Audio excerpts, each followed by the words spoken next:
Me encerró en la habitación con un hombre 3 veces más grande que yo. «Es solo quedarte quietecita», susurró mi padre antes de cerrar la puerta. Durante 5 años, mi cuerpo fue moneda de cambio en manos de quien debía protegerme. Hola, mis queridos y mis queridas. Qué alegría poder estar aquí con ustedes hoy. Me llamo Flora Concepción Ramírez y tengo 72 años bien vividos, gracias a Dios. Hoy vivo aquí en Guanajuato, en el interior de México, una ciudadita pequeña, pero con un corazón enorme, igual que la gente de aquí. Ustedes no imaginan lo bonito que es vivir aquí, donde todos se conocen y se ayudan.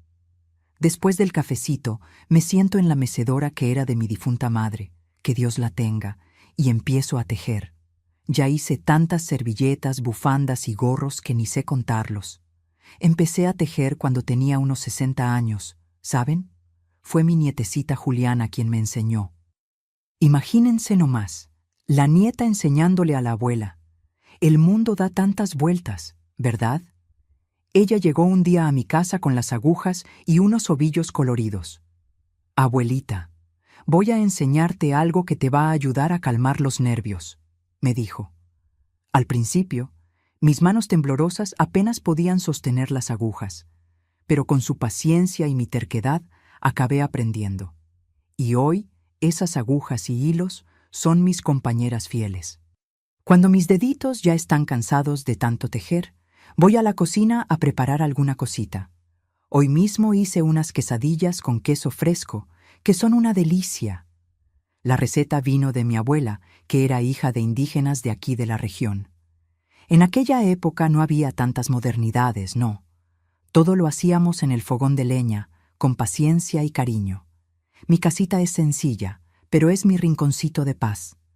Tengo un portalito donde puse unas sillas y una mesita. Ahí recibo a las vecinas para platicar y tomar un café. Doña Lupe siempre trae tortillas recién hechas y doña Carmen cuenta las novedades del pueblo. Así vamos viviendo día tras día, compartiendo alegrías y tristezas. Por las tardecitas, cuando el sol ya se está poniendo, mis nietos llegan de la escuela. Tengo 3.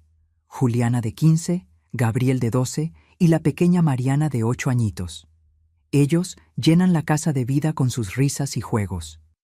Les ayudo con las tareas de la escuela, les cuento historias de antes y ellos me enseñan a usar estas tecnologías modernas. Fue Gabriel quien me enseñó a grabar estos videos para platicar con ustedes. Y antes de continuar mi historia, quería hacerles un pedido especial a ustedes que me están viendo. Si les gusta lo que están escuchando, por favor, dejen su like y suscríbanse al canal. Esto ayuda mucho a esta abuelita a seguir contando sus historias. Y cuéntenme aquí, en los comentarios de qué pueblito me están viendo y a qué horita del día encontraron este video. ¿De mañanita con el café, después de la comida o ya de nochecita? Yo siempre leo todos los comentarios y me pone muy contenta saber de dónde son ustedes y cuándo sacan un tiempecito del día para escuchar las historias de esta abuelita. Cuéntenme, ¿eh? Vamos a crear una cadena de cariño.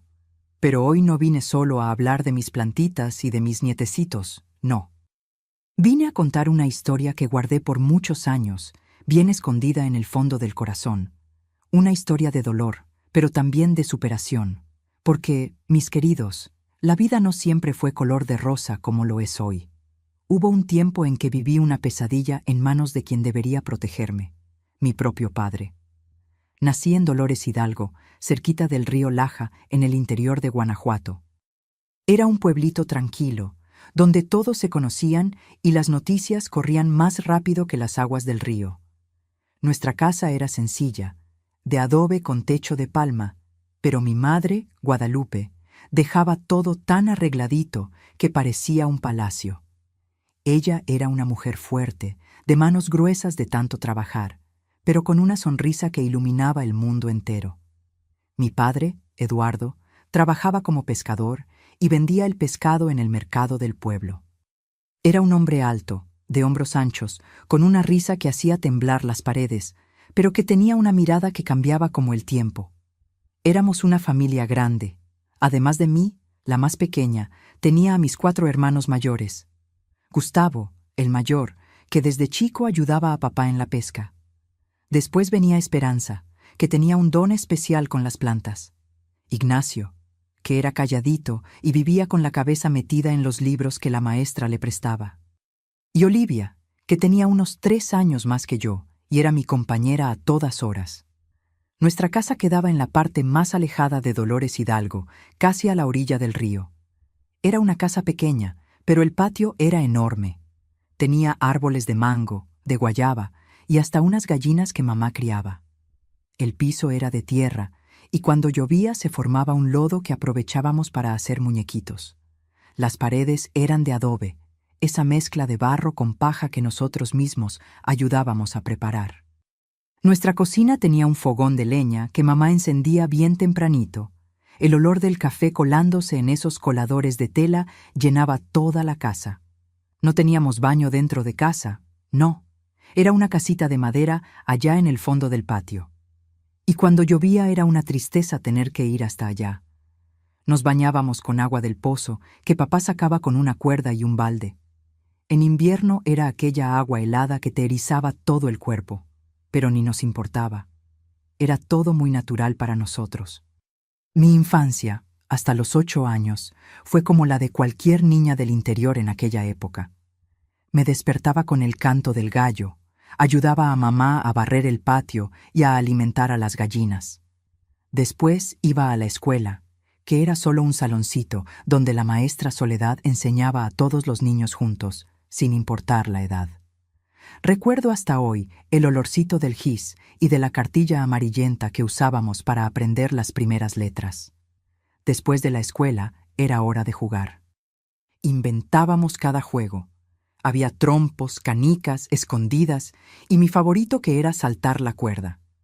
Olivia siempre cantaba. Un hombre tocó a mi puerta y yo le abrí. Señoras y señores, pongan la mano en el suelo. Señoras y señores, salten en un pie. Y saltábamos hasta no poder más. También jugábamos a las casitas debajo del árbol de mango, donde las hojas caídas eran nuestra alfombra y las ramas bajas, nuestras paredes.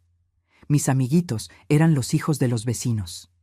Estaba Isabel, que tenía mi edad, Roberto, que era un poco mayor y sabía hacer papalotes mejor que cualquier niño, y Rosita, que era la más animada de todas y siempre inventaba los juegos más divertidos.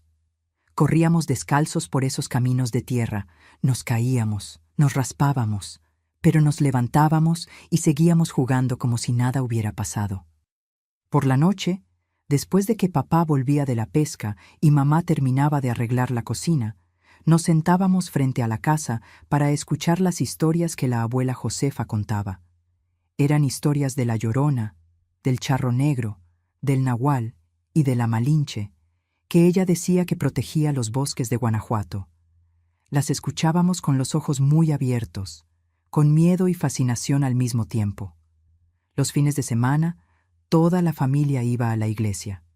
Era la única construcción de ladrillo de la región, toda blanquita, con una cruz en lo alto que relucía cuando le daba el sol. Mamá se ponía su único vestido bueno, uno azul marino con florecitas blancas, y me arreglaba el cabello con cintas coloridas. Después de misa era día de mercado. Papá vendía los pescados que había pescado durante la semana y mamá aprovechaba para comprar lo que necesitábamos. Harina, frijoles, un poquito de carne cuando alcanzaba. El mercado de Dolores Hidalgo era una fiesta para mis ojos de niña. Había de todo: frutas, verduras, carne seca, piloncillo, artesanías, hierbas para remedios caseros y hasta unos juguetitos de madera que nos quedábamos mirando, pero que no siempre podíamos comprar. El olor a especias se mezclaba con el de pescado fresco y frutas maduras. Los vendedores gritaban anunciando sus productos y los compradores regateaban con gusto. Fue en esa época, alrededor de mis 8 años, que las cosas comenzaron a cambiar. Primero fueron pequeños cambios, tan pequeños que casi no se notaban. Papá empezó a llegar más tarde de la pesca, a veces oliendo a tequila. Cuando llegaba así, era mejor quedarse bien quietecita, porque cualquier ruido lo irritaba. Mamá bajaba la cabeza y nos mandaba a dormir más temprano en esos días. Después, los gritos comenzaron. Yo y mis hermanos Nos encogíamos bajo la cobija, escuchando a papá gritar a mamá por cualquier motivo. La comida está fría, la casa está hecha un desastre, estás gastando demasiado. Su voz, que antes reía y hacía temblar las paredes, ahora las hacía temblar de otra manera. Recuerdo una noche en especial. La lluvia caía fuerte allá afuera y el ruido de las gotas en el techo de palma casi ahogaba los sollozos de mamá. Casi, pero no completamente. Ella tenía un paño mojado en la cara y cuando lo quitó, vi una mancha morada debajo del ojo. Fue un accidente, dijo. Me resbalé y me golpeé con la puerta. Pero sus ojos contaban otra historia. En esa misma época, mis hermanos mayores comenzaron a salir de casa uno por uno. Primero fue Gustavo, que encontró trabajo en Ciudad de México y solo volvía de vez en cuando. Después, Esperanza, que se casó con un muchacho de un pueblo vecino. Ignacio se fue a estudiar a la capital, con la ayuda de un profesor que vio potencial en él. Solo quedó Olivia, que pronto encontraría trabajo de empleada en una casa de familia en el mismo Dolores Hidalgo. Y fue ahí que el mundo comenzó a desmoronarse del todo. Una mañana nos despertamos con mamá sintiéndose mal, con una fiebre que no bajaba de ninguna manera. El doctor del pueblo vino a verla y dijo que era tifoidea, una enfermedad que se estaba extendiendo por la región a causa del agua contaminada. Por 2 meses, mamá luchó contra la enfermedad. Nosotros, los niños, nos turnábamos para darle las medicinas, cambiar los paños húmedos en su frente y hacer la comida que apenas podía tragar. En una noche de tormenta, igual a aquella en que vi lo morado en su rostro por primera vez, mamá nos llamó a mí y a Olivia cerca de la cama. Con voz débil, casi un susurro, dijo: «Cuídense la una a la otra, sean fuertes y recuerden que el amor de madre nunca termina, aunque la madre ya no esté aquí». Aquella madrugada, mientras el viento aullaba allá afuera, mamá Guadalupe partió de este mundo, dejando un vacío que jamás sería llenado. Y fue así, a los 10 años, que me vi sin el abrazo calientito y protector de mi madre, teniendo que enfrentar un mundo que, como pronto descubriría, podía ser mucho más aterrador que las historias de la Llorona que la abuela Josefa contaba. Después de que mamá se fue, la casa quedó diferente. El olor del café fresquito por la mañana fue sustituido por un silencio pesado. Las flores del jardín que ella tanto cuidaba comenzaron a marchitarse. Era como si el alma de nuestra casita se hubiera ido con ella. Durante algunas semanas, papá estuvo más callado. No gritaba, no bebía, solo miraba al vacío con aquellos ojos vacíos. Olivia, con sus 13 años, trataba de hacer el papel de mujer de la casa, pero todavía era una niña también. Yo intentaba ayudar como podía, lavando los trastes, barriendo el piso, alimentando a las gallinas, pero nada era como antes. Fue un sábado de mercado que noté el primer cambio. Papá volvió más temprano de lo normal, cargando una bolsa con comida, cosa que nunca hacía antes. «Me las arreglé para que mejoremos de vida», dijo, poniendo en la mesa un pedazo de carne que hacía mucho tiempo no veíamos. Olivia y yo nos miramos sin entender bien. Ese mismo día, después de la cena, él llamó a Olivia para una conversación a solas. Yo me quedé en la cocina fingiendo que limpiaba las ollas, pero aguzando el oído para tratar de escuchar. Solo logré captar algunas palabras sueltas: familia respetable, oportunidad, empleada, buen salario. Cuando Olivia volvió, tenía los ojos llorosos, pero una sonrisa débil en los labios. «Voy a trabajar en la casa de don Hernández», me contó más tarde, cuando estábamos acostadas en nuestro colchón de paja, compartiendo la misma cobija remendada. Papá dice que es una oportunidad de aprender a ser una muchacha decente y todavía ganar un dinerito para ayudar en casa. 2 semanas después, una mañana de domingo, vi a mi hermana partir con un bultico de ropa bajo el brazo. Papá la acompañó hasta la casa del tal don Hernández, que quedaba en la parte rica de Dolores Hidalgo, donde las casas tenían ventanas de vidrio y portones de hierro. Corrí tras ellos hasta un pedazo del camino, pero papá me mandó volver a casa. Solo tuve tiempo de abrazar a Olivia y prometerle que iría a visitarla todos los domingos. Y así me quedé, sola con papá en aquella casa, que se volvía más grande y más silenciosa cada día. Al principio, él todavía iba a pescar todos los días y yo cuidaba de la casa, como había aprendido con mamá. Pero pronto la rutina cambió. Papá comenzó a faltar a la pesca, diciendo que estaba cansado o que el tiempo no estaba bueno. Iba más y más a la cantina del Señor Jesús, donde los hombres se juntaban para beber tequila y jugar cartas. Cuando volvía, ya de noche, se tambaleaba por el camino y gritaba pidiendo comida caliente. Si no había, la culpa era mía. Inútil, ni para eso sirves, vociferaba, golpeando con la mano en la mesa. Yo temblaba como una hoja, pero no lloraba delante de él. Lloraba después, escondida bajo la cobija, abrazando la almohada, que todavía guardaba un poquito del olor de mamá. El domingo siguiente, como prometido, fui a visitar a Olivia. Pero cuando llegué a la casa grande de don Hernández, su mujer, doña Carmela, una señora flaca de nariz empinada, me dijo que Olivia estaba demasiado ocupada para recibir visitas. «Vuelve otro día», dijo, cerrando el portón en mi cara. Volví el domingo siguiente y el otro, siempre recibiendo la misma respuesta. Hasta que un día doña Carmela ni siquiera abrió el portón, solo gritó desde dentro de la casa. «Ya te dije que no puedes recibir visitas. No vuelvas más». Pasaron 3 meses sin noticias de mi hermana. 3 meses en que la situación en casa solo empeoraba. El dinero de la pesca, que ya era poco, se fue haciendo cada vez más raro. Las cuentas empezaron a acumularse. El arroz se acabó, después los frijoles. Llegué a pasar días comiendo solo tortillas con un poquito de sal. Fue en una de esas noches en que el estómago me rugía tanto que no podía dormir, cuando escuché la puerta del frente abrirse. Era bastante tarde y pensé que sería papá volviendo de la cantina, pero escuché voces diferentes, de hombres que no conocía. Me quedé quietecita en mi cama con el corazón latiendo fuerte. «¿Así que es aquí donde vives, Eduardo?», preguntó una voz gruesa. «Lugar humilde, ¿eh?». «Es lo que se puede tener», respondió papá con aquella voz arrastrada de cuando estaba borracho. «¡Pero entren, entren!».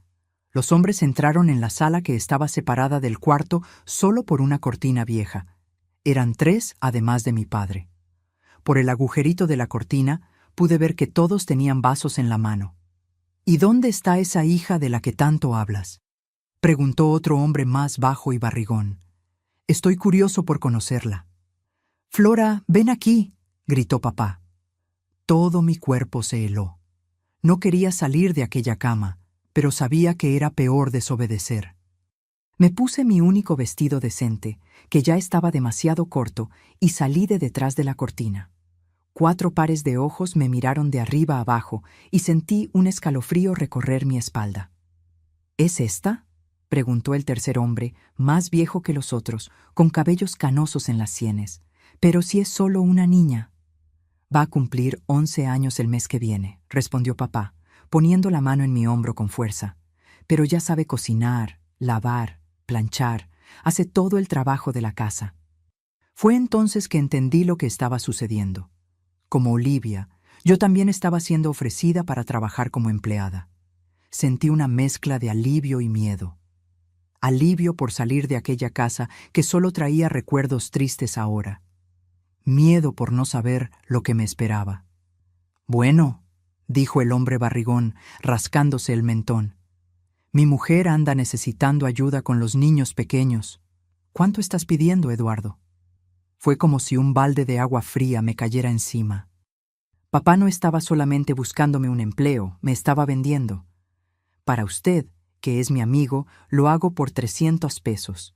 Es una ganga, considerando que va a trabajar para siempre y no necesita pagarle salario, solo comida y un rinconcito para dormir». Los hombres empezaron a discutir precios, como si yo fuera una gallina en el mercado. Sentí las lágrimas quemándome en los ojos, pero no dejé que cayeran. Pensé en Olivia, en lo que le habría pasado. ¿Será que también había sido vendida así? ¿O será que realmente estaba trabajando como empleada, recibiendo un salario, como papá dijo? 500 pesos y se viene conmigo hoy mismo, dijo el hombre más viejo, sacando un fajo de dinero del bolsillo. Mi hacienda en San Miguel de Allende está necesitando una manita más en la cocina. Trato hecho, respondió papá, tomando el dinero con avidez. Ve a arreglar tus cosas, niña. Te vas con don Ricardo ahora. Con las piernas tambaleantes, volví al cuarto y junté lo poco que tenía. 2 mudas de ropa, un peine roto y una estampita de la Virgen de Guadalupe que mamá me dio. Lo puse todo en un costal de yute y volví a la sala. Listo, puede llevársela, dijo papá, ya guardando el dinero en el bolsillo del pantalón. Ni un abrazo, ni una palabra de cariño, apenas un empujoncito en la espalda en dirección a la puerta.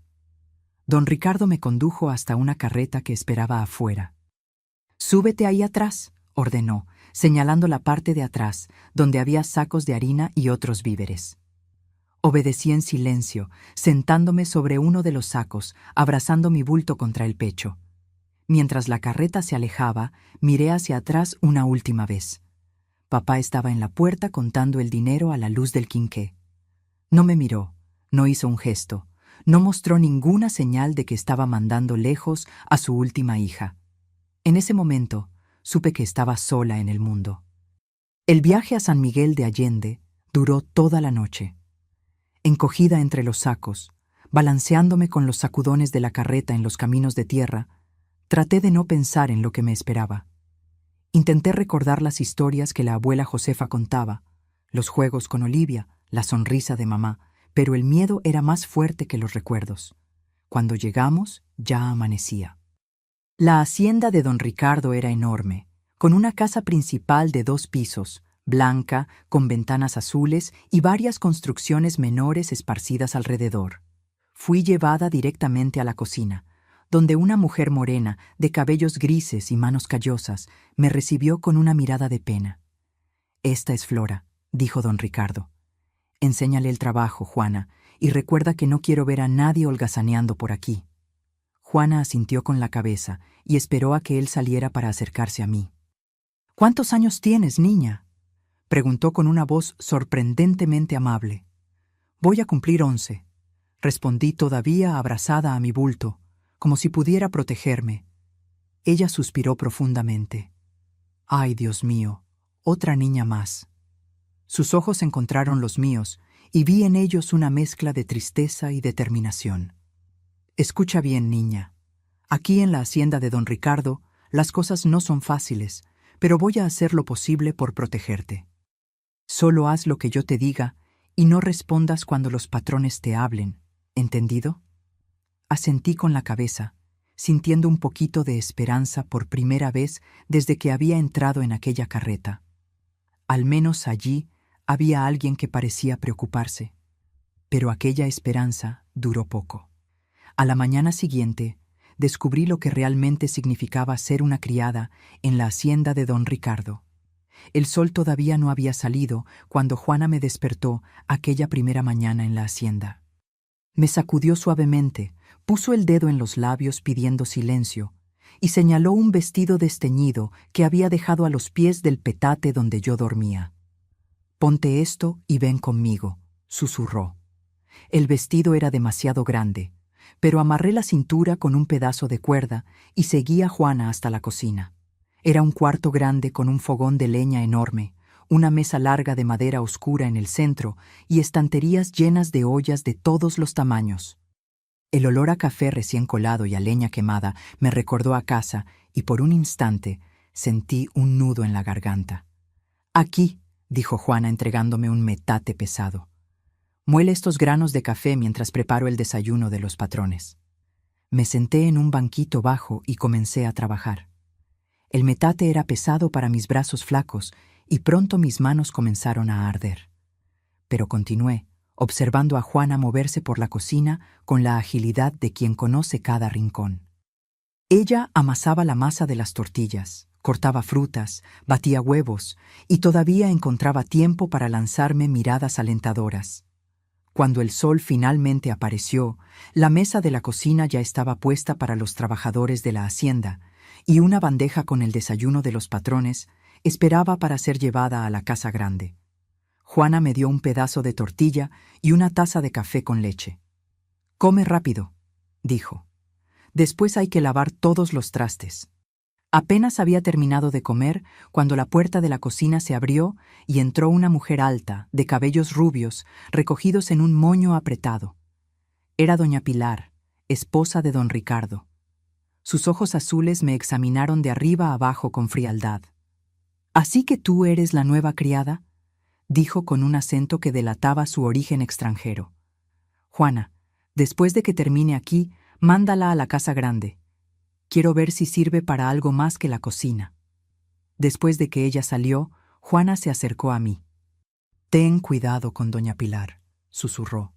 «No tiene paciencia con nadie, mucho menos con niños». Cuando terminé de lavar la montaña de trastes, con las manos arrugadas de tanto estar en el agua, Juana me dio instrucciones sobre cómo llegar a la casa grande. «No mires directamente a los patrones. No hables a menos que te pregunten algo y no toques nada sin permiso», aconsejó. La casa grande era un mundo diferente de la cocina. El suelo era de baldosas coloridas. Las paredes tenían papel tapiz con diseños de flores, y los muebles eran de madera tallada que brillaba como si acabara de ser pulida.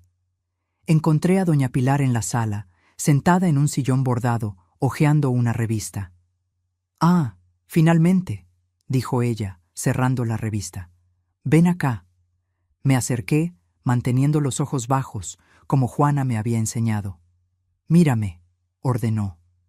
Cuando levanté la mirada, ella sujetó mi barbilla con dedos finos y fríos. Al menos parece limpia». «¿Sabes leer un poco, niña?» «Sí, señora», respondí, recordando las lecciones de la maestra Soledad. «Excelente, vas a limpiar la biblioteca. Cada libro debe ser sacado del estante, desempolvado y colocado exactamente en el mismo lugar. ¿Entendiste?»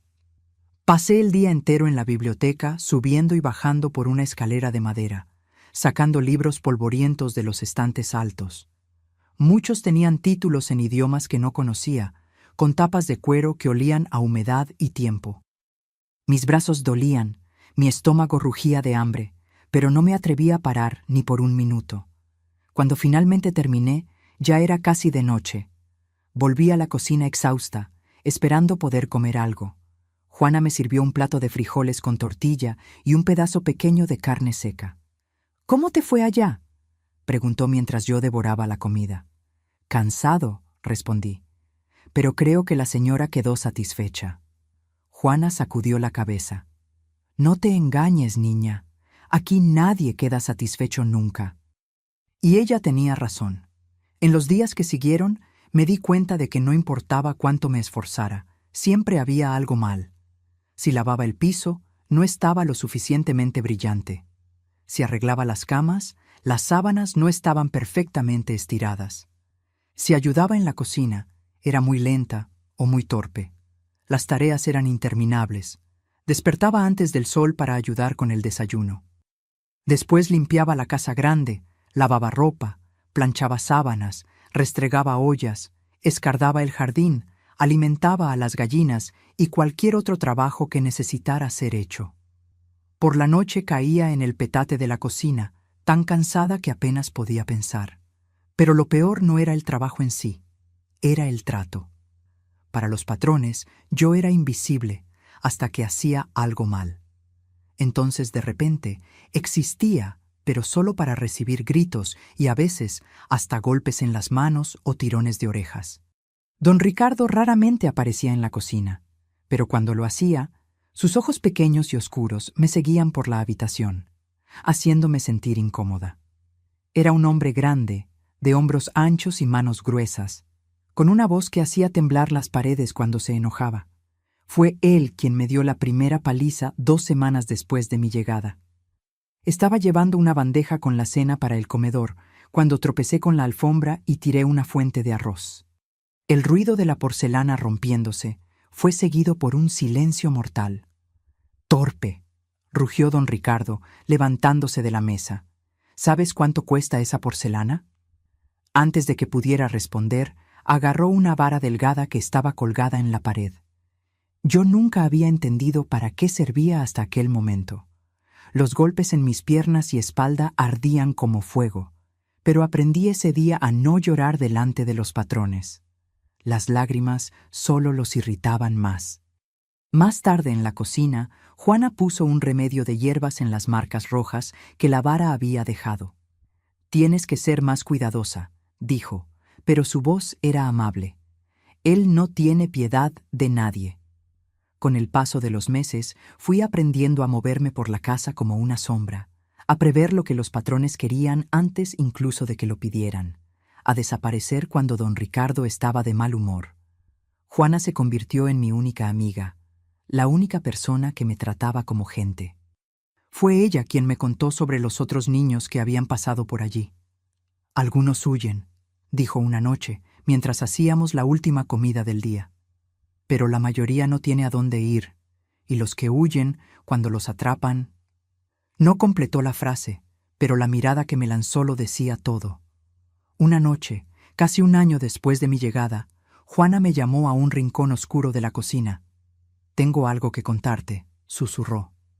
«Pero tienes que jurar que no dirás nada». Prometí guardar el secreto y ella continuó. «Tu hermana, Olivia, trabaja en la casa de don Hernández, que es hermano de nuestro patrón». Mi corazón se aceleró. «¿La viste? ¿Está bien?». Juana se mordió el labio. «La vi cuando fui a entregar un encargo allá. Está viva, pero no puedo decir que esté bien. Aquella casa no es buen lugar para una muchacha joven».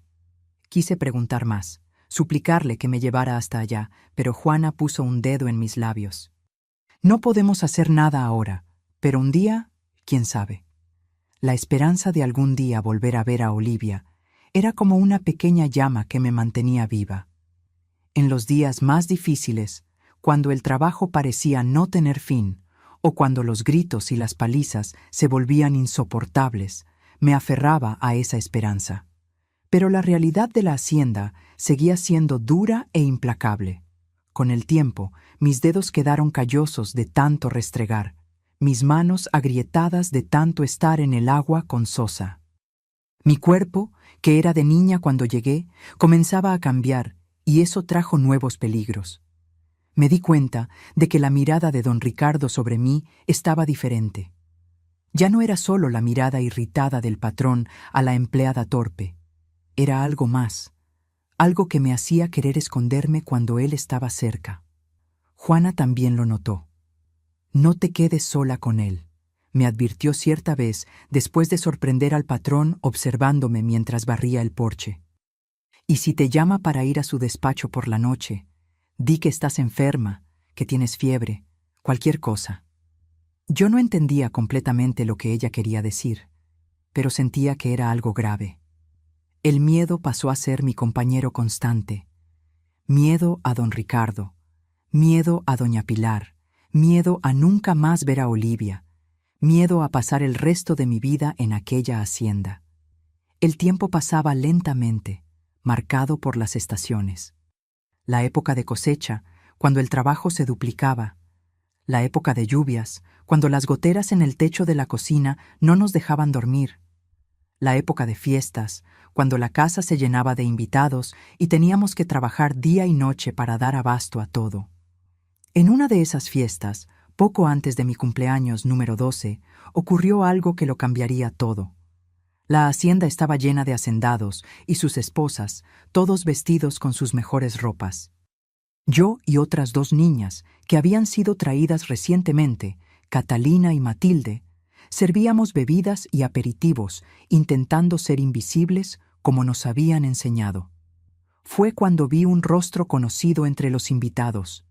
Era don Hernández, el mismo que se había llevado a Olivia. Mi corazón se aceleró. Si él estaba allí, ¿sería posible que...? Y entonces la vi, entrando en el salón justo detrás de él, cargando una bandeja de dulces. Era Olivia, pero ya no era la niña que yo recordaba. A los 15 años parecía mucho mayor. Su rostro había perdido la suavidad de la infancia. Sus ojos parecían opacos, sin vida. Cuando nuestras miradas se cruzaron, vi un destello de reconocimiento seguido por un gesto casi imperceptible, un pequeño movimiento de cabeza, como si dijera, «No muestres que me conoces».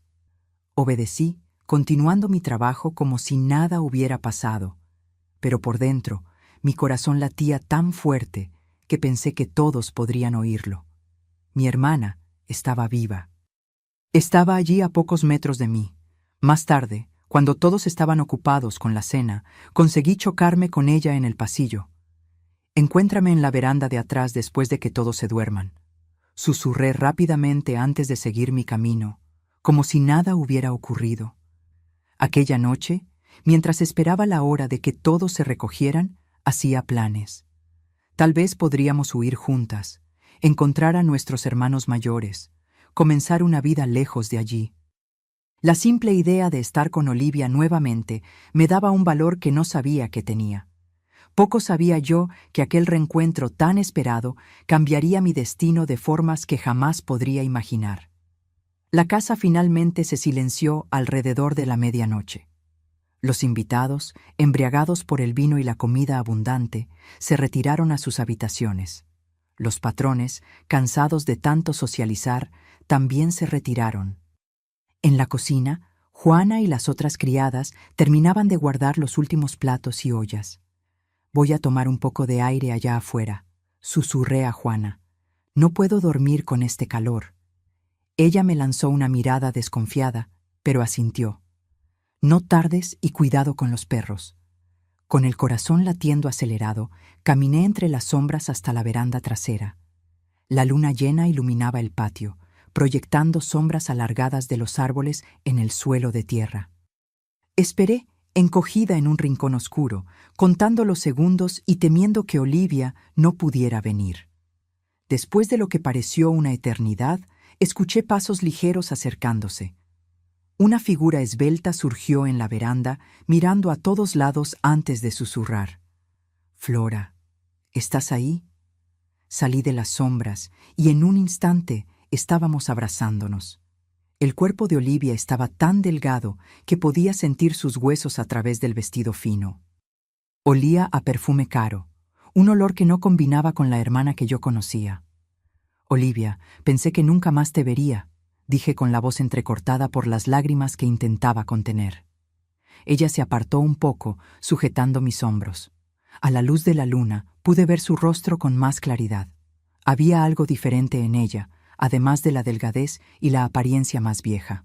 Sus ojos, antes tan llenos de vida, ahora parecían distantes, como si parte de ella estuviera en otro lugar.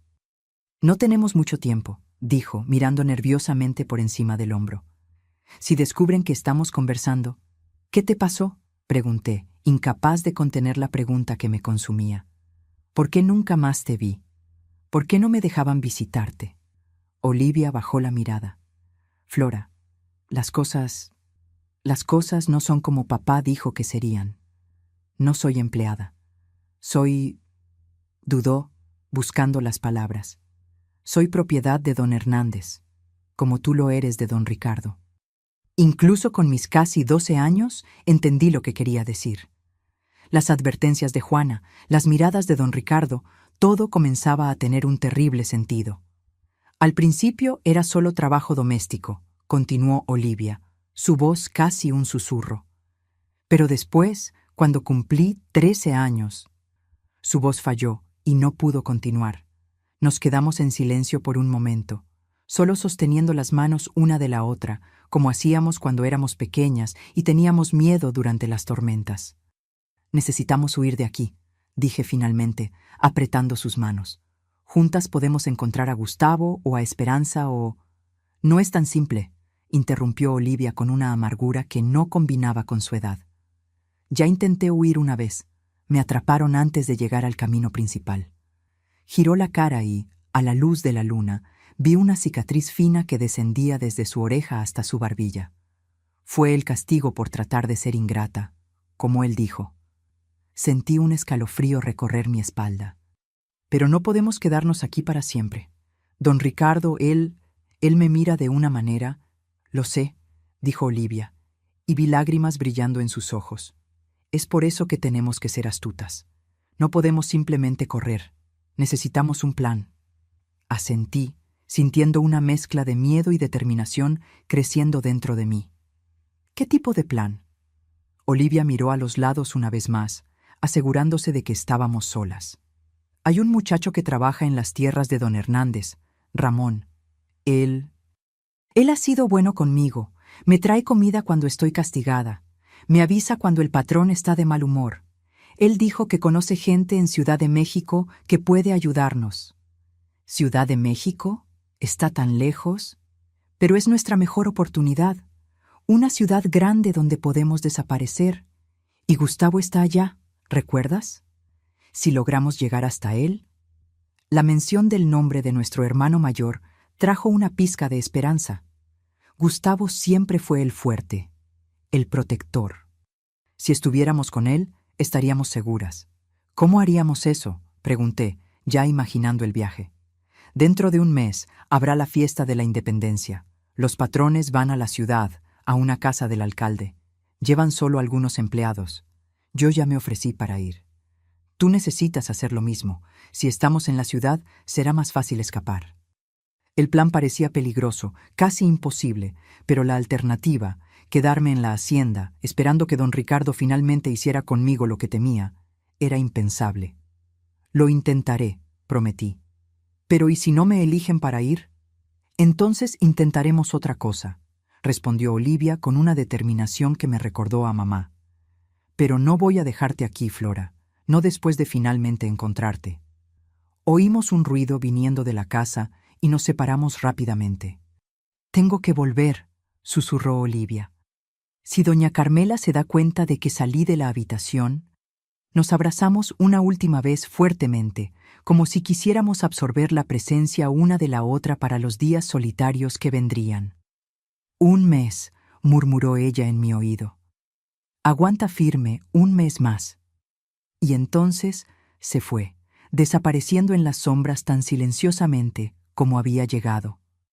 Me quedé allí algunos minutos más, sintiendo la brisa nocturna secar las lágrimas en mi rostro. 1 mes parecía al mismo tiempo tan cerca y tan lejos. Volví a la cocina con pasos ligeros, rezando para que Juana ya se hubiera ido a dormir. Pero ella estaba allí, sentada a la mesa con una vela encendida iluminando su rostro cansado. «¿La encontraste, verdad?», preguntó, sin preámbulos. Pensé en negar, pero la mirada de ella decía que sería inútil. Asentí con la cabeza. Estaba desconfiada cuando vi a la muchacha de don Hernández. La manera como se miraron tenía algo familiar. Ella suspiró profundamente. ¿Están planeando huir? No era una pregunta, pero confirmé de todas formas. Necesitamos salir de aquí, Juana. Tú sabes lo que va a pasar si me quedo. Ella extendió la mano y tocó mi rostro con suavidad. Lo sé, niña, lo sé muy bien. Sus ojos, generalmente tan fuertes, parecían tristes ahora. He visto esta historia tantas veces. ¿Vas a delatarnos?, pregunté temiendo la respuesta. Juana sacudió la cabeza. No, pero necesito que entiendas el peligro. Si las atrapan... No completó la frase, pero no era necesario. La imagen de la cicatriz en el rostro de Olivia estaba vívida en mi mente. No tenemos elección, dije con una convicción que me sorprendió. Prefiero morir intentando que vivir así. Las palabras tan duras viniendo de una niña tan joven hicieron a Juana bajar la cabeza. Cuando la levantó de nuevo, había una resolución en su mirada.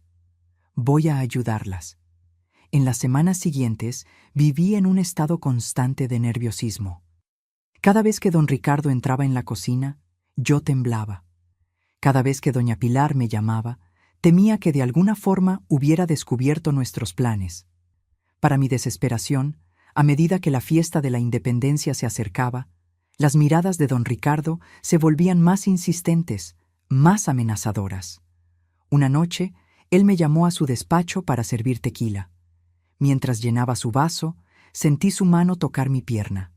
Tiré la botella del susto y el tequila se derramó en su pantalón. La bofetada vino rápida, tomándome por sorpresa. «¡Torpe!», rugió él. «Esto va a salir de tu pellejo». Me encogí en el rincón esperando la golpiza, pero él solo se levantó, limpiándose el pantalón mojado. «Mañana», dijo con una voz que hizo helar mi sangre. «Mañana por la noche volverás aquí y limpiarás este desastre como es debido. ¿Entendido?». Salí corriendo en cuanto me despidió y corrí a la cocina, donde vomité toda la cena. Juana me encontró así, temblorosa y pálida. «¿Qué pasó?», preguntó ayudándome a levantarme. Entre sollozos conté lo que había ocurrido. «Mañana por la noche», repitió ella, el rostro sombrío. «Esto no es bueno, Flora. Nada bueno». «¿Qué hago?», pregunté desesperada. Juana se quedó en silencio por un largo momento, como si estuviera tomando una decisión difícil. «Vas a huir esta noche. Pero, ¿y Olivia? ¿El plan?» «No hay más tiempo para el plan», cortó ella. «Te ayudaré a llegar a la ciudad. De allá puedes mandar un mensaje a tu hermana, pero no puedes esperar más». Esa noche, mientras todos dormían, Juana me entregó un paquete pequeño. «Tiene comida para 2 días y un poco de dinero que junté. No es mucho, pero debe ayudar. Ven conmigo», supliqué, tomando sus manos callosas. «Tú también mereces salir de aquí». Ella sonrió, una sonrisa triste que cargaba el peso de muchos años de sufrimiento. «Mi tiempo de correr ya pasó, niña, pero el tuyo apenas está comenzando». Con lágrimas en los ojos, abracé a aquella mujer que había sido más madre para mí en los últimos años que cualquier otra persona. «Nunca te olvidaré», prometí, «ni yo a ti.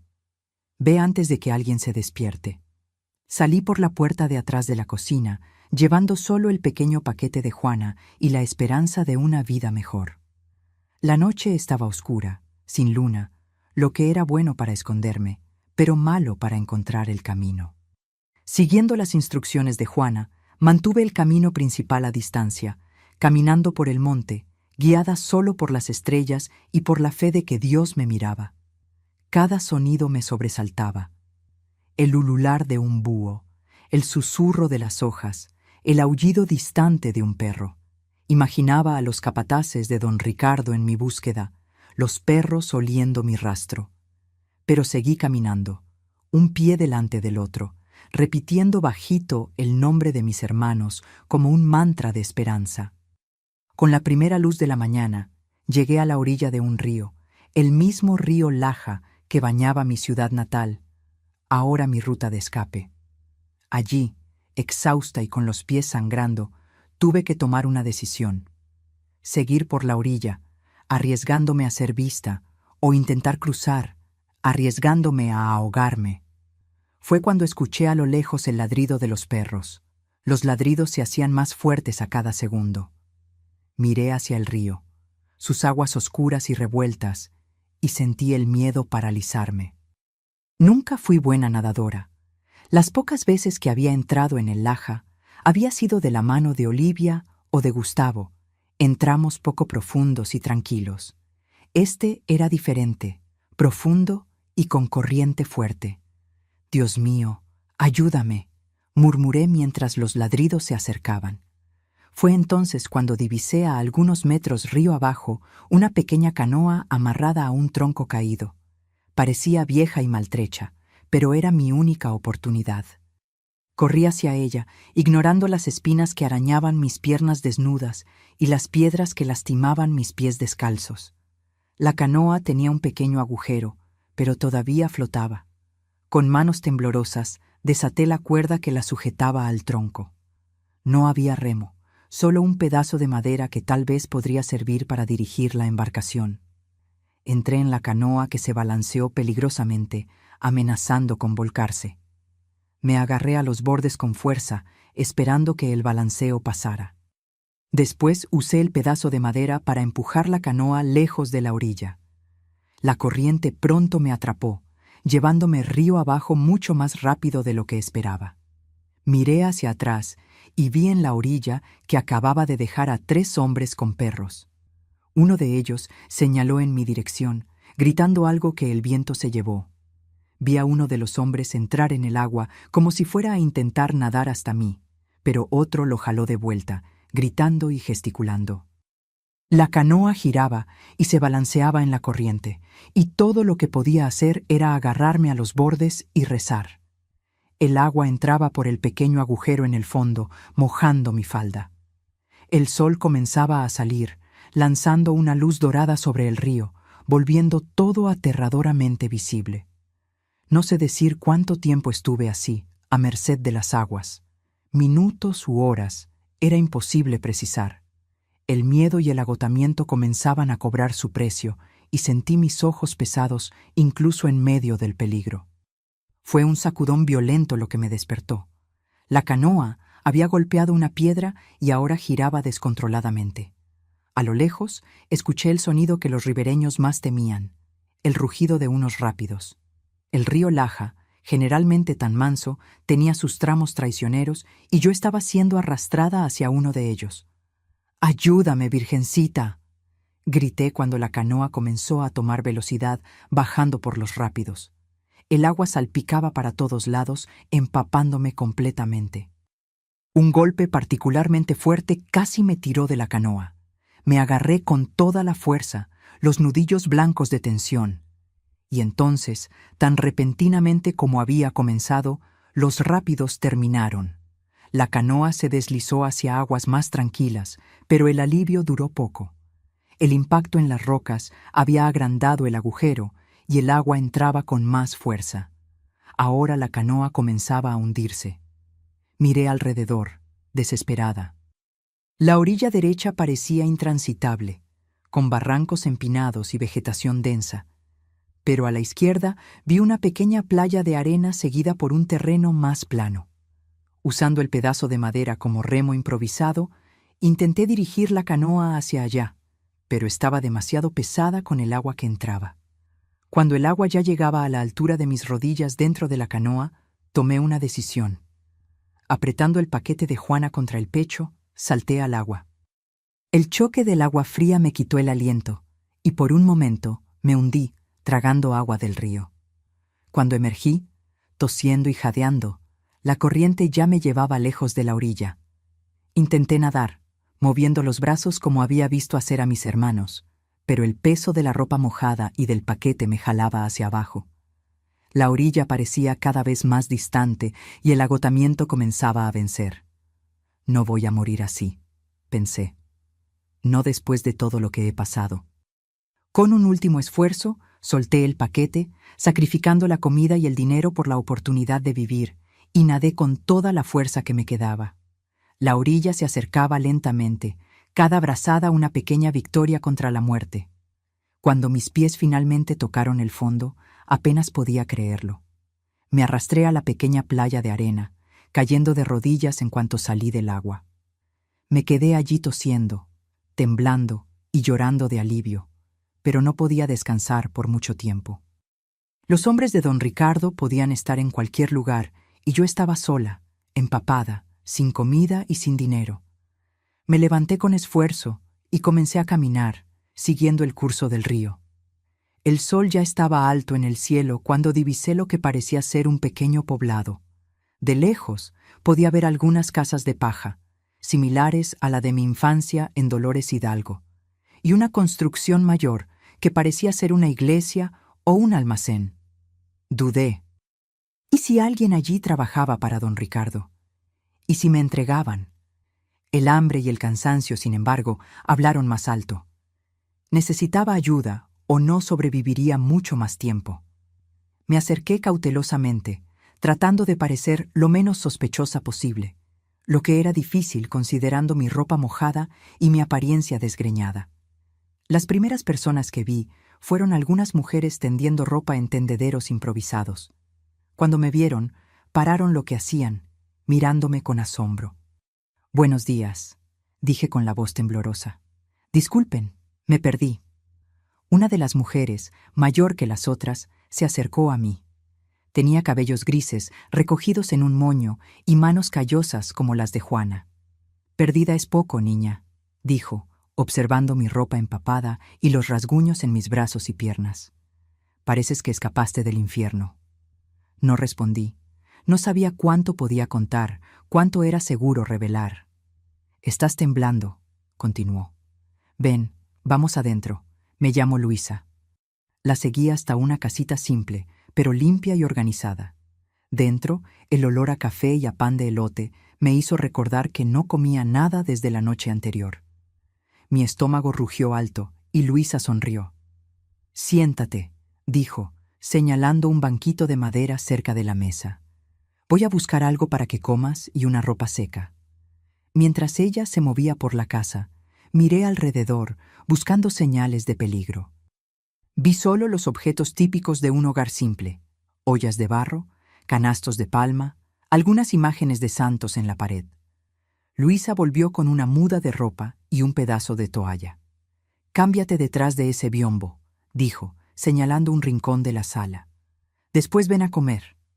La ropa era grande para mí, probablemente de una hija mayor, pero estaba limpia y seca. Cuando volví, Luisa ya había puesto en la mesa un plato con tamal, un pedazo de carne seca y una taza de café con leche. Me senté y comencé a comer, tratando de no demostrar lo hambrienta que estaba, pero sin mucho éxito. «Despacio», aconsejó Luisa, «o te hará mal». Cuando finalmente saciada, miré a la mujer que me había acogido con tanta bondad. Pregunté: «Señora, ¿me ayudaría a llegar a Ciudad de México?» Luisa frunció el ceño. «¿Ciudad de México? Está lejos de aquí. ¿Qué hace una niña como tú queriendo ir tan lejos?» Bajé los ojos. «Mi hermano vive allá. Necesito encontrarlo». «¿Y tus padres?» Sentí las lágrimas volver. «Mi madre murió hace tiempo. Mi padre...» No conseguí continuar. Luisa pareció entender. Puso la mano sobre la mía. «Estás huyendo, ¿no es así?» Asentí con la cabeza, sin valor para mirarla. «De la hacienda de don Ricardo». Levanté los ojos, sorprendida. «¿Cómo lo sabe?» «No eres la primera niña que pasa por aquí en esa situación», respondió con un suspiro cansado. «Este pueblo, San Miguel el Alto, queda entre las tierras de don Ricardo y la ciudad de Guanajuato. De vez en cuando aparece alguna criada huyendo». «¿Va a entregarme?», pregunté, ya calculando la distancia hasta la puerta. «No, niña, don Ricardo no tiene poder aquí. Este pueblito pertenece a la iglesia. El padre Tomás no deja a los capataces del hacendado entrar aquí». Sentí un alivio tan grande que casi me desplomé en la silla. «Gracias a Dios», murmuré. «Pero no va a ser fácil llegar a Ciudad de México», continuó Luisa. «Es más de un día de viaje. Tienes que tomar el autobús hasta Guadalajara y de allí otro hasta la capital». Al oír el nombre de mi ciudad natal, sentí un nudo en el corazón. No puedo volver a Dolores Hidalgo.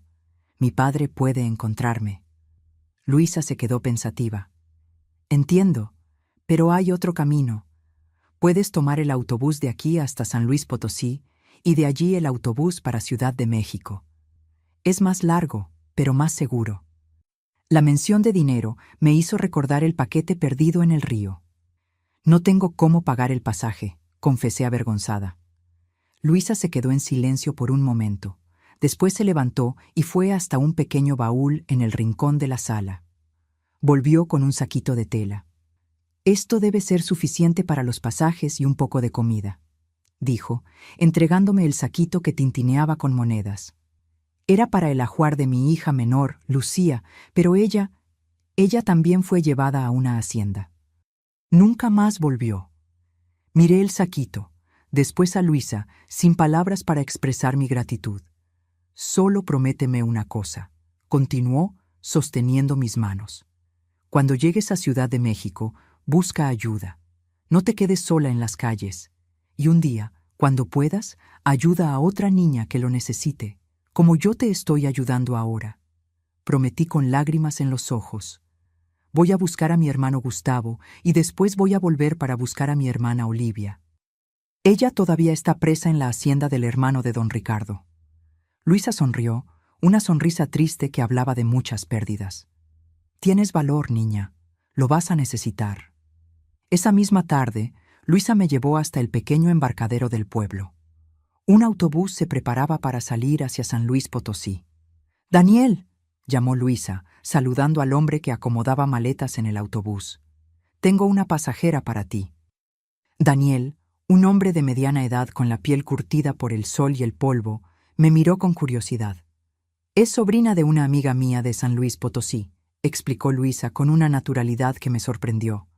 «Está volviendo a su casa después de visitarme». «El autobús no es de pasajeros», refunfuñó Daniel. «Pero por usted, doña Luisa, hago una excepción». Luisa me abrazó fuerte antes de que yo subiera al autobús. Que Dios te proteja, niña. Gracias por todo, susurré. Nunca la olvidaré. El autobús partió entre nubes de polvo, dejando atrás el pequeño pueblo que había sido mi refugio. Me senté junto a la ventana, mirando los campos que habían sido testigos de mi huida desesperada. El viaje hasta San Luis Potosí llevó casi un día entero. Daniel no hizo muchas preguntas, solo me ofreció agua y un poco de tortillas con frijoles. Cuando finalmente llegamos, ya anochecía. La terminal de autobuses de San Luis Potosí era mucho más grande y más bulliciosa que la del pueblito. Autobuses de todos los tamaños llegaban y partían, cargados de mercancías y personas. Daniel me indicó dónde quedaba la salida de los autobuses hacia Ciudad de México. «Hay autobuses para la capital mañana temprano», dijo. «Ten cuidado por ahí, niña». Pasé la noche en la terminal, acurrucada en un rincón, con miedo de cerrar los ojos y despertar de vuelta en la hacienda. Cuando anunciaron el primer autobús para Ciudad de México, compré mi pasaje y embarqué, todavía sin creer que realmente estaba escapando. El viaje fue largo por carreteras llenas de baches que hacían el autobús balancearse como una canoa en aguas turbulentas. Pero cada kilómetro me alejaba de don Ricardo y me acercaba a la libertad, y tal vez a Gustavo. Ciudad de México surgió en el horizonte como un espejismo. Nunca había visto una ciudad tan grande. Edificios que parecían tocar el cielo, calles anchas llenas de coches, personas apuradas para todos lados. Cuando bajé del autobús, me quedé parada, sin saber a dónde ir. «Oye, ¿estás perdida?», preguntó un niño de la calle que vendía chicles cerca de la terminal. «Estoy buscando a mi hermano», respondí. «Gustavo Ramírez, trabaja en una construcción». El niño hizo una mueca. «Hay un montón de construcciones en Ciudad de México. ¿Sabes en cuál?». No sabía. La última noticia que habíamos recibido de Gustavo había sido años atrás, cuando mandó a decir que estaba trabajando en una obra en Ciudad de México, pero dónde exactamente, nadie sabía. «Quizás en el mercado encuentres a alguien que lo conozca», sugirió el niño. «Hay gente de todas partes allá». Seguí su indicación y llegué al mercado central de Ciudad de México. Era una explosión de colores, sonidos y olores que me aturdió. Puestos vendían de todo: frutas, verduras, carnes, ropa, artesanías, hierbas. Los vendedores gritaban anunciando sus productos. Los clientes regateaban, niños corrían entre los puestos. Pasé el día entero caminando por el mercado, preguntando a todos los vendedores si conocían a Gustavo Ramírez. La mayoría solo sacudía la cabeza negativamente. Algunos hacían preguntas que no sabía responder. Cuando el mercado comenzó a cerrar, me di cuenta de que estaba de vuelta en el punto de partida. Con el dinero que quedaba, compré un poco de comida y encontré una pensión barata cerca de la terminal. La dueña, una señora llamada Mercedes, me miró desconfiada cuando pedí un cuarto. «¿Dónde están tus padres, niña?». «Estoy buscando a mi hermano», respondí, repitiendo la historia que había ensayado. «Él trabaja en una construcción aquí en Ciudad de México. Vine del interior para quedarme con él».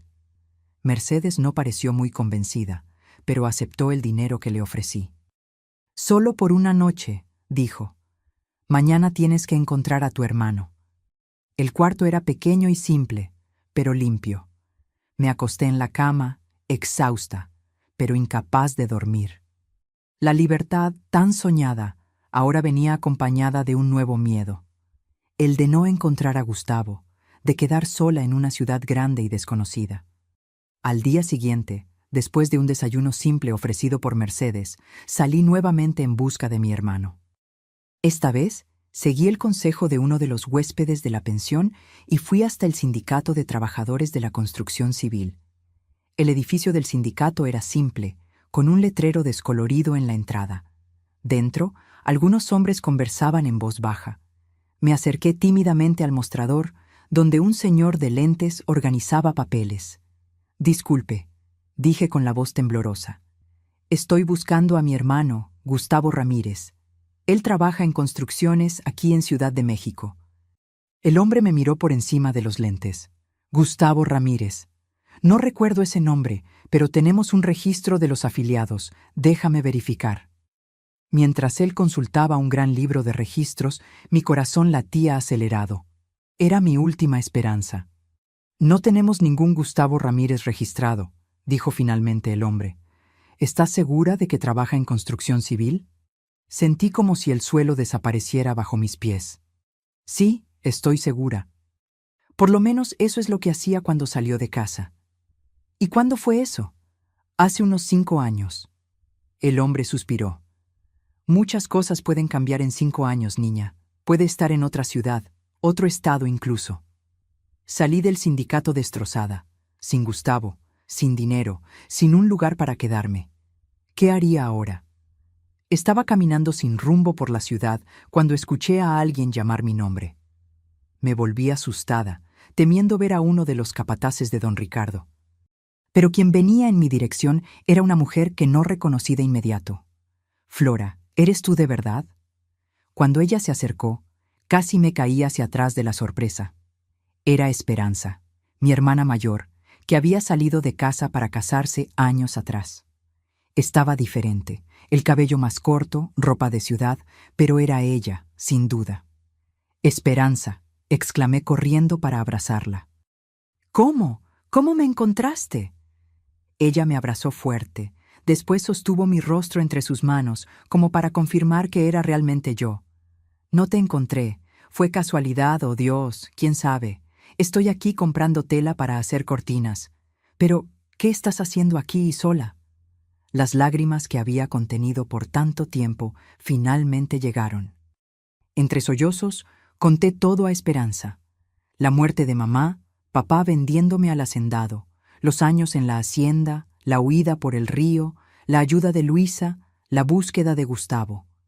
Esperanza escuchó todo en silencio, su rostro pasando de la sorpresa al horror y finalmente a la furia. Cuando terminé, me abrazó nuevamente, tan fuerte que casi no pude respirar. Mi hermanita, dijo con la voz entrecortada. Pasé por tantas dificultades que no volví a verlos. Pensé que estaban bien con papá. Si hubiera sabido, no es tu culpa, le dije secándome las lágrimas. Tú no sabías. Esperanza sostuvo mis manos. ¿Vienes a vivir conmigo ahora? Con Antonio, mi esposo, y nuestros hijos. Tenemos una casa pequeña, pero hay espacio para ti. ¿Pero y Olivia? Pregunté. Ella todavía está en la hacienda de don Hernández. Necesito sacarla de allí. Esperanza frunció el ceño. Una cosa a la vez, Flora. Primero necesitas recuperarte, fortalecerte. Después pensaremos cómo ayudar a Olivia. Y así, en el espacio de un día, mi vida cambió completamente una vez más. De niña perdida y desesperada, pasé a tener un hogar, una familia. Esperanza y Antonio me recibieron con los brazos abiertos en su casa, en un barrio sencillo de Ciudad de México. En los meses que siguieron, fui adaptándome a la vida en la ciudad. Esperanza insistió en que volviera a estudiar, y comencé a asistir a una escuela cerca de casa. Al principio fue difícil. Estaba muy atrasada en relación con los otros niños de mi edad, pero estudiaba con ahínco, determinada a recuperar el tiempo perdido. Por la noche, sin embargo, las pesadillas venían. Soñaba con don Ricardo persiguiéndome, con el agua del río tragándome, con Olivia presa y pidiendo socorro.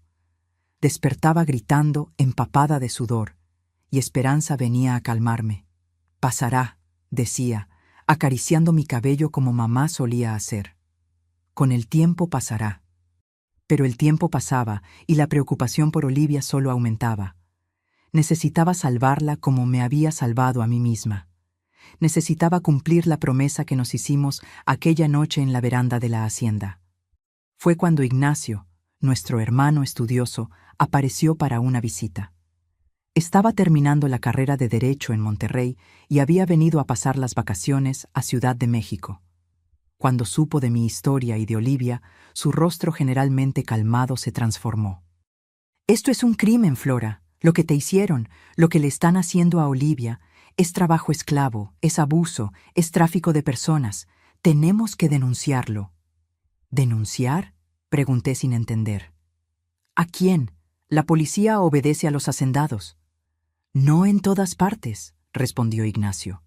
Hay autoridades federales que investigan ese tipo de crímenes, abogados que no tienen miedo a los hacendados, periodistas que pueden exponer esto. Y así, con la ayuda de Ignacio, comenzamos a planear no solo el rescate de Olivia, sino el fin del imperio de terror de don Ricardo y don Hernández. Hoy, cuando miro por la ventana de mi casita en Guanajuato y veo el sol naciendo, agradezco a Dios por cada día. La vida me enseñó que, incluso en las noches más oscuras, el amanecer siempre llega. La denuncia que Ignacio hizo contra los hacendados tardó en surtir efecto. Tenían amigos poderosos, pero eventualmente la justicia llegó. Tuve que revivir todo en el tribunal, enfrentar la mirada de don Ricardo, pero no estaba sola. Esperanza, Antonio e Ignacio permanecieron a mi lado. Lo más difícil fue el rescate de Olivia. Cuando conseguimos la orden judicial para buscarla, descubrimos que ya no estaba en la hacienda. Había sido vendida nuevamente y nadie sabía o fingía no saber a dónde. Fueron meses angustiosos. Las autoridades registraron haciendas en varios estados. Pusimos anuncios en periódicos, distribuimos fotos, visitamos hospitales e incluso cárceles. Cuando finalmente la encontramos en una hacienda remota en Chihuahua, estaba irreconocible, flaca, con la mirada perdida, el cuerpo marcado por cicatrices. Olivia había sido vendida varias veces, pasando de un hacendado a otro como mercancía. La recuperación fue lenta. Pasó años en tratamiento lidiando con los traumas. Hubo días en que pensé que nunca más veríamos a la Olivia alegre que conocí en la infancia. Pero el ser humano tiene una capacidad increíble de curación cuando recibe amor. Con el tiempo, Olivia encontró su camino. Se mudó a un convento en Puebla, donde las hermanas la acogieron. Allí encontró paz trabajando en el jardín. Hoy, con 75 años, todavía vive allá, serena en su simplicidad. En cuanto a mí, terminé los estudios e hice la carrera de trabajo social. Quería ayudar a otras niñas que, como yo y Olivia, habían sido víctimas de explotación. Trabajé por más de 30 años en la Secretaría de Asistencia Social de Ciudad de México, tratando casos de niños en situación de riesgo. Cada niño que conseguía salvar era una forma de curar mis propias heridas. Vi cosas terribles, situaciones que recordaban mucho lo que viví, pero también vi milagros ocurrir cuando las personas se unían para proteger a los más vulnerables. Fue a través de mi trabajo que conocí a Ramón, un delegado especializado en crímenes contra niños. Nos conocimos durante una operación para rescatar niñas de una red de explotación y algo nos conectó inmediatamente. Nos casamos cuando yo tenía 32 años, tarde para los estándares de la época, pero era el tiempo que necesitaba para sentirme lista. Ramón me enseñó que no todos los hombres son como mi padre o don Ricardo, que existe bondad genuina en este mundo. Tuvimos 2 hijos, Mauricio, hoy médico en Monterrey, y Claudia, que trabaja con derechos humanos en la Ciudad de México, son mis mayores orgullos junto con mis 3 nietos, Juliana, Gabriel y la pequeña Mariana. Cuando nos jubilamos, Ramón y yo decidimos salir de Ciudad de México y mudarnos a Guanajuato. Queríamos tranquilidad, cercanía con la naturaleza, un lugar para curar las últimas heridas que todavía llevábamos. Vivimos juntos por más de 40 años. Ramón partió hace 3 años, víctima de un infarto fulminante. Fue rápido. Estaba en el patio cuando cayó. No sufrió y por eso estoy agradecida. Ahora vivo sola, pero nunca me siento solitaria. Mis hijos me visitan regularmente. Mis nietos pasan las vacaciones conmigo. Mis vecinas Lupe y Carmen son compañeras de café y conversaciones. Lo que más me realiza hoy es poder compartir mi historia. Durante años, mantuve todo escondido, con vergüenza y miedo. Pero me di cuenta de que el silencio solo protege a los agresores. Cada vez que cuento lo que viví, siento que estoy extendiendo la mano a alguien que puede estar pasando por algo similar ahora. Trabajo como voluntaria en un centro de apoyo a víctimas de violencia aquí en Guanajuato. Las mujeres y niños que llegan allí, con los mismos ojos asustados que yo tenía, me reconocen como una igual. Cuando digo, yo sobreviví, tú también vas a sobrevivir, ellas creen porque saben que pasé por lo que están pasando. Cuando miro hacia atrás, a la niña asustada que fui un día huyendo por el río Laja, siento dolor y orgullo al mismo tiempo. Dolor por lo que pasé, por lo que Olivia y tantas otras sufrieron. Orgullo por haber sobrevivido, por haber usado mi experiencia para ayudar a otros. La vida no me dio solo cicatrices, me dio propósito. Cada desafío que enfrenté me preparó para tender la mano a quien lo necesita. Cada lágrima que derramé me enseñó a secar las lágrimas de los otros con más compasión. Si hay algo que aprendí, mis queridos, es que nuestra historia no termina en nuestros traumas. Ellos son apenas capítulos dolorosos, sí, pero no son el libro entero. Lo que hacemos después, cómo elegimos seguir viviendo, es lo que realmente importa.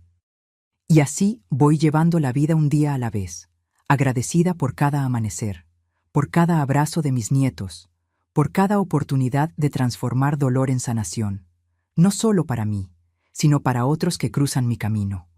Mis queridos, si estás pasando por momentos difíciles ahora, quiero que sepas, no estás solo y esto no es el fin de tu historia. Cuando huí de la hacienda, pensaba que nunca más sería feliz, que las marcas que cargaba por dentro y por fuera me definirían para siempre. Estaba equivocada. Somos mucho más que nuestras peores experiencias. Lo que aprendí en la vida, y quiero compartir con ustedes, es que nuestra capacidad de recomenzar es mucho mayor de lo que imaginamos. Cuando todo parece perdido, cuando el dolor parece que va a tragarnos, aún así existe un camino adelante. Aprendí que cada persona que encontramos puede cambiar nuestra trayectoria. Juana me mostró protección cuando más la necesitaba. Luisa me dio esperanza cuando todo parecía imposible. Esperanza me ofreció un hogar cuando no tenía a dónde ir. Nunca subestimes el poder de tender la mano a alguien que sufre. Literalmente puedes salvar una vida. Aprendí que la justicia y la sanación no siempre llegan a la velocidad que queremos. Tomó años para que los hacendados fueran castigados, más tiempo aún para que Olivia se recuperara. Pero eso no significa que debamos rendirnos. La persistencia es una forma de valentía. Aprendí que nuestro mayor poder está en transformar nuestro dolor en algo significativo. Usé mi experiencia para identificar señales de abuso que otros no podían ver, para alcanzar a niños antes de que ocurriera lo peor. Nuestras heridas pueden convertirse en ventanas, a través de las cuales vemos el sufrimiento de los demás con más claridad y compasión. Aprendí que el cuerpo puede ser lastimado, pero el espíritu tiene una fuerza indomable. Incluso en las peores situaciones, existe una parte de nosotros que permanece intocable, que ningún agresor puede alcanzar. Es esa parte la que nos permite reconstruir, renacer, recomenzar. Si estás sufriendo ahora, no te avergüences de pedir ayuda. No es debilidad, es el primer paso hacia la libertad. Busca autoridades, organizaciones de protección, personas de confianza. No creas cuando te digan que no tienes salida. Siempre hay un camino, incluso cuando no podemos verlo en el momento. Y si conoces a alguien que está viviendo el infierno que yo viví, no te quedes en silencio. Sé la voz de quien aún no puede hablar. Sé la mano extendida para quien cree que está solo. Mis queridos, si mi historia tocó su corazón, les pido que se suscriban al canal y activen la campanita. Cada suscripción me da fuerza para seguir compartiendo estas memorias dolorosas. Cuando contamos nuestras historias de superación, creamos una red de esperanza que puede alcanzar a quien más lo necesita. Es como encender una vela en la oscuridad. Su luz puede guiar a alguien que está perdido. Dejen en los comentarios la palabra recomienzo. Solo quien vio hasta aquí entiende el verdadero poder de esa palabra. Háganlo ahora, no esperen ni un minuto más. La vida va más allá del dolor. Crean en eso. Yo soy la prueba viva de que es posible sobrevivir, sanar, florecer y finalmente ayudar a otros a hacer lo mismo. Esa es la verdadera victoria sobre aquellos que intentaron destruirnos. Que Dios bendiga a cada uno de ustedes y que nunca falte esperanza en sus corazones.